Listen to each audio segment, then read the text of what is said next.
Discrimination and Inequality, the lesson by Toni Cade Bambara. Introduction.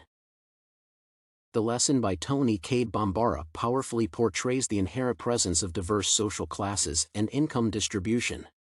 The premise of this narrative emphasizes the income disparity across different socioeconomic groups in the United States, how this separation frequently represents racial inequalities, and the significance of teaching people to recognize the existence of this disparity.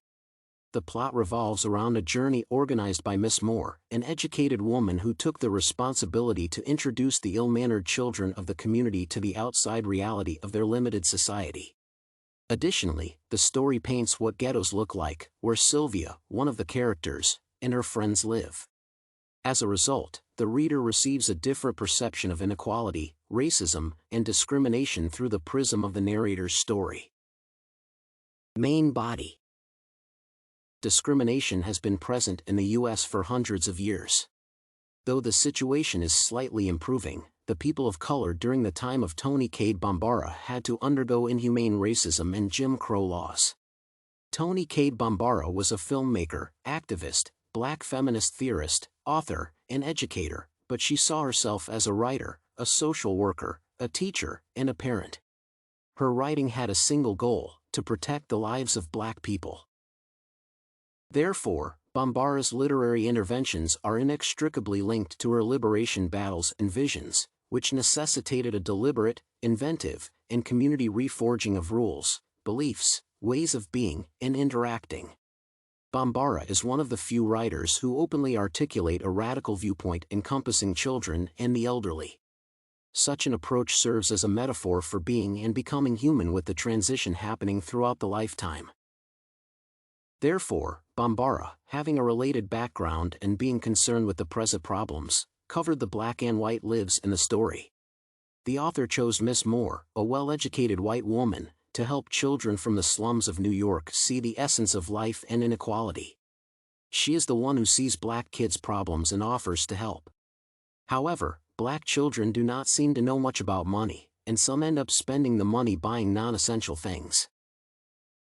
To shed light on the important problems, Miss Moore takes children to the toy store to show the prices of the toys and the inability of many parents to purchase them due to income disparity. When they were at the store, Miss Moore and Sylvia saw a toy that cost money equal to feeding a certain percentage of hungry people in the country. The children became aware of the value of money and the prices paid for toys at FAO Schwartz, the toy store, were exorbitant. Additionally, the social disparity is clearly illustrated by how Sylvia sees money. Her family has a lot of problems, and even $35 is enough to solve several of them. Looking at the livelihood of the children, the risk of getting infected with cholera, malnutrition, and other diseases associated with poor hygiene and lack of food is very high. Racism also continues in the part where the black youngster is depicted as a mentally challenged creature. The high level of economic difference was associated with slavery back in the 17th century. During this period, black people were forced to work and were not paid a cent. However, even after hundreds of years, the situation has not changed. Nevertheless, some individuals are not scared to express themselves. For example, Sylvia is courageous enough to speak African American dialect. Bambara celebrates African American vernacular English to celebrate the black people's experience. This language is associated with many secular words, especially the F words. The language is spoken at a higher speed than the other languages. Sylvia says it even in public, which clarifies that she is a product of slavery. Discrimination is associated with the limitation of the white to the black expression. Speaking African American vernacular English in public requires a lot of courage. Another example of disparity is shown later through Sugar's views, the girl who believes that the country is not much of a democracy if people do not have equal access to riches. Sugar's understanding of the government is every person has an equal right to access resources that might make them rich. When she sees a toy worth the price of feeding the whole community, she is surprised that some people would buy that while black people are dying of hunger. Sugar's response pleases Miss Moore, but Sylvia is outraged by her betrayal. That is pure evidence that mistreatment exists in the streets of New York City. As for the literary devices used by the author, one of them is symbolism. This is seen throughout the plot by paying attention to toys and money. The expensive toys which the children saw may symbolize the riches which were unavailable to the masses. Additionally, money symbolizes freedom. While white people are liberated from discrimination and are free to do what they desire, black people live under mental and physical constraints. In the story, there is a strong correlation between money and freedom.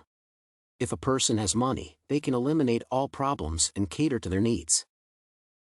Another literary device is the use of imagery. In this situation, Sylvia narrates the story and introduces the device. Through Sylvia's vision, the reader understands the presentation of black and white people. In this situation, black people are viewed as poor and oppressed masses. On the other hand, white people are seen as sybarites who can afford everything in their life. After visiting the store, the girl realized that it was unfair for one person to have everything and for others to be ain't in on it. As a result, the first person leaves the reader with questions and emotions, or in most cases, both. Thus, the narrator discusses how social inequality and materialism exist and how the black survives. Conclusion. In conclusion, the story has pointed out the social disparities and the discrimination black people face in New York. The reader gets a glimpse into the lives of black youngsters who come from low-income families, with little money, and have never had an education. The story depicts people's lives in the early 1970s after the civil rights struggle. During this time, a disparity was flourishing based on race and color, with the white earning far more than the black.